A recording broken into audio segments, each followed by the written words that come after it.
জমা হয়ে পেশাব আটকে যাবে, পেশাব বন্ধ হয়ে যাবে। পেশাব বন্ধ হয়ে গেলে শরীরে কোনো অসুখ দেখা দিতে পারে। অতএব পেশাব তাকে সম্পন্ন করতে দাও। ঠান্ডা মাথায় মিষ্টি কথায় মন গলে যায় শোনো। সহনশীলতা আর দয়াময়া এমন দুটি গুণ যার ফলে কবু মাফ হয়ে যায় খনি ব্যক্তির খুন। আল্লাহ রাসূল সাল্লাল্লাহু আলাইহি সাল্লাম সেই ব্যক্তিটি যখন পেশাব সম্পন্ন হয়ে গেল, আল্লাহর নবী তাকে ডেকে বলছেন, ও বাবা, যদি তোমাদের উপাসনাগা, তোমাদের ইবাদত গায়ে যদি পেশাব পায়খানা করা হয় তোমার কতটা রাগ হবে। সেই ব্যক্তি বলছে তার শিরচ্ছেদ করে দেওয়া হবে, তাকে হত্যা করে দেওয়া হবে। আল্লাহ নবী বলছেন এটা হচ্ছে আমাদের উপাসনাগা, এটা হচ্ছে আমাদের ইবাদতখানা। এখানে শুধু ইবাদত করতে হয়, আল্লাহ সুবহানাহু ওয়া তাআলার শুধু ইবাদত করতে হয়, এখানে পেশাব পায়খানা করতে হয় না। আল্লাহ রাসূল তাকে এইভাবে বুঝাচ্ছেন।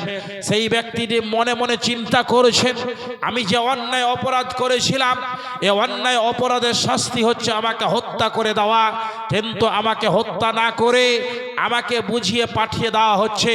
এই রকম মহামানব পৃথিবীর বুকে অন্যত্র হতে পারে না। সেই ব্যক্তিটি করেছিল কি, পরবর্তীতে পবিত্রতা অর্জন করে এসে আমার নবী, আপনার নবী, বিশ্ব নবী জনাবে মুহাম্মদ মুস্তাফা সাল্লাল্লাহু আলাইহি সাল্লামের কাছে মুসলমান হয়ে গিয়েছিল।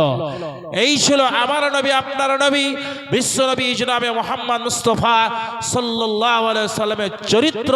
সেই নবীর উপরে আল্লাহ সুবহানাহু ওয়া তাআলার অসংখ্য দরুদ শান্তি বর্ষিত হোক। আল্লাহুম্মা আমিন, আল্লাহুম্মা সাল্লি আলাই, আল্লাহুম্মা বারিক আলাই। আমি আপনাদের সামনে কোরআনুল কারীম থেকে কয়েকটি আয়াত পাঠ করেছি। সেই আয়াতগুলোকে সামনে রেখে কিছুক্ষণ মরণের স্মরণ সম্পর্কে বক্তব্য দেব। তারপরে মাদ্রাসার উন্নতির জন্য কিছু কালেকশন করতে বলা হয়েছে, সেই দিকে ইনশাআল্লাহ আমি যাব। তবে আমি আপনাদের সামনে কোরআন সহিহ সুন্নাহর আলোকে মরণের স্মরণ সম্পর্কে কোরআন সহিহ সুন্নাহর আলোকে বক্তব্য কিছু শোনাচ্ছি, আপনারা শ্রবণ করুন।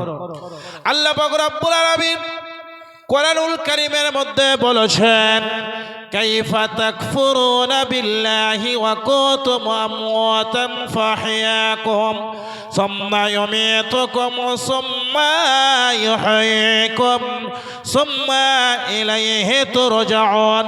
আল্লাহ সুবহানাহু ওয়া তাআলা বলেছেন, হে মানুষেরা, তোমরা কি করে আমার কথা অমান্য করো, আমার সঙ্গে কুফরি করো। তুমি ছিলে মৃত, তোমার কোনো অস্তিত্ব ছিল না, তোমাকে কেউ জানতো না, চিনতো না।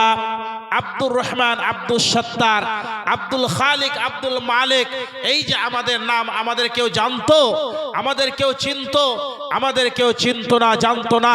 আল্লাহ সুবহানাহু ওয়া তাআলা পৃথিবীর বুকে আমাদেরকে সৃষ্টি করেছেন, সৃজন করেছেন, তারপরে আল্লাহ আমাদের নাম নিশানা দিয়েছেন। এটাই আমাদের জন্য শেষ জীবন নয়। আল্লাহ সুবহানাহু ওয়া তাআলা বলেছেন, এরপরে তোমাকে মৃত্যুবরণ করতে হবে। মৃত্যুবরণের পরে তোমাকে পুনরায় জীবিত করানো হবে। জীবিত করার পরে তোমাকে আমার কাছে প্রত্যাবর্তন হয়ে আসতে হবে। তাহলে এই আয়াতের আলোকে যেটা জানতে পারা গেল তা হচ্ছে, আমাদের কোনো অস্তিত্ব ছিল না, আমাদের নাম নিশানা কিছুই ছিল না, আমাদেরকে আল্লাহ সৃষ্টি করেছেন। এটাই আমাদের জন্য শেষ জীবন নয়, এরপরে আমাদের মৃত্যুবরণ করতে হবে। মৃত্যুবরণের পরে পুনরায় আমাদের জীবিত করানো হবে। আমরা যদি মনে করি আমরা মরে যাব, মরে যাওয়ার পরে আমাদের মাটি দিয়ে দেওয়া হবে, মাটি দিয়ে দেওয়ার পরে পুনরায় আল্লাহ সুবহানাহু ওয়া তাআলা আমাদের জীবিত করবেন, এটা অনেক দূরের কথা।